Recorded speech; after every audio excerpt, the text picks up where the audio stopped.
Hey guys welcome to our channel. आज के আমরা ফটোশপে ব্রাশ টুল সম্পর্কে জানবো।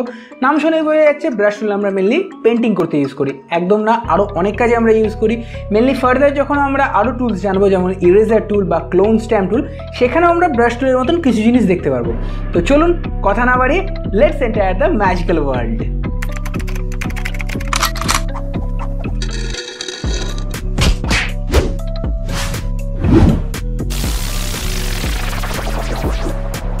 ফটোশপের বাদিকে যদি আমরা লক্ষ্য করি তাহলে এখানে একটা টুল দেখতে পারবো, এটাই ব্রাশ টুল। এটা দিয়ে মেনলি আমরা যে কোনো কিছু পেইন্ট করতে পারি। আমরা যদি নিচের দিকে লক্ষ্য করি আমরা জানি দুটো কালার রয়েছে, একটা ফোরগ্রাউন্ড কালার, একটা ব্যাকগ্রাউন্ড কালার। মেনলি ফোরগ্রাউন্ডে যে কালারটা থাকে সেই কালারটা দিয়ে আমরা পেইন্ট করতে পারি। যদি আমরা এখানে রেড করে দিই তাহলে আমরা যা ড্র করব সেটা রেড কালারের হবে। এরপর আমরা যদি এখানে রাইট ক্লিক করি তাহলে এখানে আমরা ব্রাশের প্রপার্টিস দেখতে পারবো। কীরকম কী ব্রাশ রয়েছে সেগুলো আমরা দেখতে পারবো। এখানে আপনাদের এরকম নাও দেখাতে পারে, এখানে আপনাদের হয়তো স্মল থাম্বনেলসে দেখাতে পারে, এটা বাই ডিফল্ট থাকে। আমি এখানে মেনলি এটা স্ট্রোক থাম্বনেল করে দিই, তাহলে কি হয় যে আমার স্ট্রোকটা পড়বে ব্রাশ দিয়ে যখন আমি ড্র করবো যেরকম দেখতে হবে সেটা আমরা কিছুটা বুঝতে পারি। এরপর আমরা যদি এখানে দেখি ওপরের দিকে কিছু দেখুন ব্লার টাইপের ব্রাশ রয়েছে। এই ব্রাশগুলোর কাজ কি না, এগুলো হচ্ছে সফট ব্রাশ, যে কোনো সফট কাজ করবার জন্য এগুলো ইউজ হয়। নিচে আরও রয়েছে দেখুন হার্ড ব্রাশ রয়েছে, জানবো এগুলো। ওপরের দিকে যদি আমি দেখি এখানে আমি সাইজ অপশান দেখতে পাবো। সাইজটা কি না, সাইজ যদি আমি বড় করি তাহলে দেখুন ব্রাশের সাইজটা বড় হচ্ছে। আবার দেখুন সাইজটা আমি আরেকটু বাড়িয়ে দিচ্ছি, দেখুন ব্রাশের সাইজটা তুলনামূলক বড় হচ্ছে। আমি এইভাবে ব্রাশের সাইজ না বাড়ি আরও অনেকভাবে বাড়াতে পারি। কীরকম, আমি যদি এখানে থার্ড ব্র্যাকেট প্রেস করি তাহলে দেখুন ব্রাশের সাইজ বড় হচ্ছে। আবার থার্ড ব্র্যাকেট প্রেস করব উল্টো দিকেরটা, তাহলে দেখুন ব্রাশের সাইজ ছোট হচ্ছে। আরও একভাবে করতে পারি, অল্ট স্পেস করে আমি যদি রাইট ক্লিক করে যদি ডান দিকে মুভ করি তাহলে ব্রাশের সাইজ বড় হবে, যদি বাঁ দিকে মুভ করি তাহলে ব্রাশের সাইজ ছোট হবে। আর কি না, আবার সেম অল্ট প্রেস করে যদি রাইট ক্লিক করে যদি ওপর দিকে যাই তাহলে ব্রাশ দেখুন সফট হচ্ছে। আবার যদি নিচের দিকে যদি আসি হার্ড হচ্ছে। ব্রাশের এই সফট হার্ডটা কি না, যদি আমি অল্ট প্রেস করে যদি ব্রাশটাকে যদি সফট করে নিই দেন যদি আমি ড্র্যাগ করি দেখুন ব্রাশটা দেখুন সফট হচ্ছে। আমি যদি এবার হার্ড করে নিই তাহলে আপনি বুঝতে পারবেন যে ব্রাশ দিয়ে যে পেইন্ট যেটা হচ্ছে সেটা অনেকটা হার্ড হচ্ছে। আমি আরও হার্ড করে নিতে পারি। দেখুন তিনটে যে প্যাটার্ন তার মধ্যে আপনি ডিফারেন্সটা বুঝতে পারছেন। এত কঠিন যদি মনে না থাকে কোনো অসুবিধা নেই, আমি সেম ব্রাশ প্রপার্টিসে যাব, হার্ডনেস যেটা রয়েছে সেটাকে আমি ডিক্রিজ করে দেবো, তাহলে দেখুন সফট ব্রাশ হবে। আমি যদি আবার হার্ডনেসটা যদি বাড়িয়ে দিই তাহলে দেখুন এটা হার্ড ব্রাশ হচ্ছে। খুব ইজি বোঝা গেল বিষয়টা। এখানে আমার কাছে আরও কিছু ব্রাশ রয়েছে, কিছু আছে প্রেশার সেন্সিটিভ ব্রাশ রয়েছে। প্রেশার সেন্সিটিভ ব্রাশ কি না, মেনলি যখন আমরা কোনো গ্রাফিক্স ট্যাবলেট ইউজ করি তখন আমরা এই ব্রাশগুলো ইউজ করি। পেন প্রেশার যেরকম হবে কালার বা পেন্টেরও প্রেশার বা ফ্লো ঠিক সেরকমভাবে আমরা কন্ট্রোল করতে পারি। এখানে কিছু ব্রাশ রয়েছে, তার মধ্যে একটা গ্র্যাশের ব্রাশ রয়েছে, সেটা ফোরগ্রাউন্ড এবং ব্যাকগ্রাউন্ড দুটো কালারই নিয়ে চলে। যখন আমি ফোরগ্রাউন্ডে একটা কালার দিচ্ছি গ্রিন আর ব্যাকগ্রাউন্ডে একটা কালার দিচ্ছি ইয়েলো, তো আমি যদি এখানে যদি ব্রাশ দিয়ে যদি পেন্ট করি দেখুন দুটো কালারেরই কিন্তু ব্রাশ এখানে কাজ করছে। শুধু ফোরগ্রাউন্ড কালার নয়, ব্যাকগ্রাউন্ড ফোরগ্রাউন্ড দুটো কালারকে মিক্স করে এটা কিন্তু খুব সুন্দর একটা পেন্ট তৈরি করে দিচ্ছে। আমরা ব্রাশ টুলে থাকা অবস্থায় আমরা যদি ওপরের দিকে লক্ষ্য করি আমরা এখান দিয়েও কিন্তু ব্রাশের সাইজ, ব্রাশের হার্ডনেস এগুলো চেঞ্জ করতে পারবো। আর আমরা যদি এখানে ক্লিক করি এখান দিয়ে আমরা মেনলি ব্রাশ তৈরি করতে পারি। অবভিয়াসলি দেখবো নেক্সট কোনো একটা এপিসোডে। এরপর আমরা যদি এখানে লক্ষ্য করি এখানে আমরা অপ্যাসিটি দেখতে পারবো। অপ্যাসিটি আর ফ্লো কী জিনিস, আমি একটা নতুন লেয়ার নিয়ে নিচ্ছি।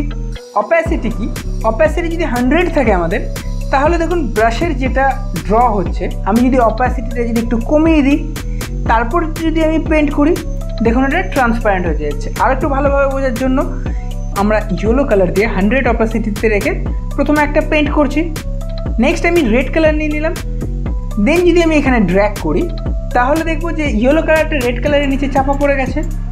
এবার যদি আমরা অপ্যাসিটিটাকে ডাউন করে দিই, অপ্যাসিটিটা কমিয়ে আমি ধরুন 50% করলাম, তারপর যদি আমি পেন্ট করি দেখুন নিচের যে ইয়েলো কালারটা ছিল সেটা দেখা যাচ্ছে।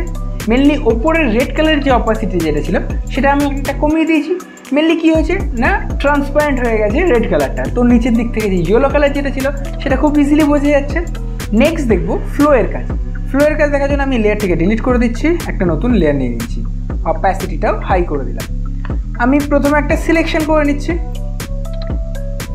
নেক্সট ব্রাশ টুল নিয়ে যদি আমাদের ফ্লো যদি 100% থাকে এবার যদি আমরা পেন্ট করি তাহলে দেখুন যে পেন্টের যে ফ্লো হচ্ছে অনেকটা হাই হচ্ছে। এবার আমি ধরুন ফ্লোটা একটু কমিয়ে নিলাম, ফ্লোটা কমিয়ে আমি মোটামুটি 10% করলাম। এরপর যদি আমরা ড্র করি, দেখুন রঙের যে স্পিড যেটা সেটা অনেকটা কম হয়ে গেছে। মেনলি ফ্লো আমরা কখন ইউজ করি? যখন আমরা কোনো পেন্টিং করছি সেখানে রঙের ফ্লো কমাতে হবে বা রং যেভাবে আমাদের ইউজ হচ্ছে সেটার পরিমাণ কমাতে হবে, তখন আমরা ফ্লো ইউজ করি। মনে হতে পারে ফ্লো অপাসিটি একই জিনিস, একদম না, ডিফারেন্সটা দেখে নিই। আমি সবার প্রথমে একটা সিলেকশন করে নিচ্ছি। নেক্সট আমি যদি অপাসিটিটা যদি ডাউন করে দিই আমি 40% করে দিলাম। দেন আমি যদি পেন্ট করি তাহলে দেখুন কালারটা অনেকটা কম পড়ছে, যে রেড কালারটা আমার সিলেক্ট করা হয়েছে তার থেকে।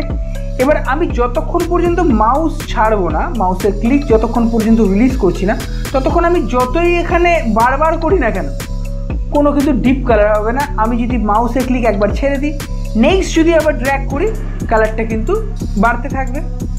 কী ব্যাপারটা না, যদি আমরা কোনো জায়গার ওপর বারবার একই জায়গার ওপর বারবার যদি পেন্ট করতে থাকি সেখানকার কালার যেরকম ডিপ হয় এটাও ঠিক সেরকম কাজ করে।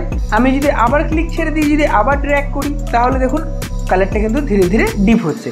এবার সেম আমি যদি এটাকে ফ্লো দিয়ে চেঞ্জ করতে চাই, না অপাসিটি 38% যেটা রয়েছে সেটাকে আমি বাড়িয়ে দিচ্ছি, 100% করে দিচ্ছি। এবার ফ্লো যেটা রয়েছে ফ্লোটা আমি কমিয়ে দিচ্ছি। ফ্লো মাউসের ওপর কোনো নির্ভর করবে না।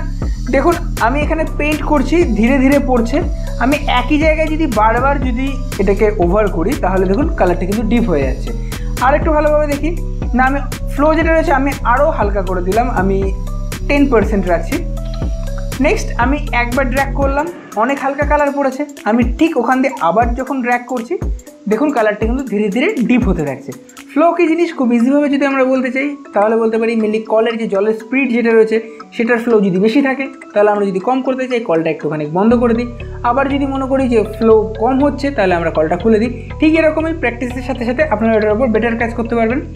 নেক্সট আমরা ব্রাশ দিয়ে যদি সোজা লাইন টানতে চাই তাহলে কিন্তু এটা হবে না, এটা ব্যাকাটারা হয়ে যেতে পারে। কী করে সোজা করব?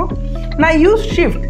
যদি আমরা শিফট প্রেস করে যদি ড্র্যাগ করি তাহলে এটা সোজা লাইন হবে, হরাইজন্টালি হবে এবং ভার্টিক্যালি হবে।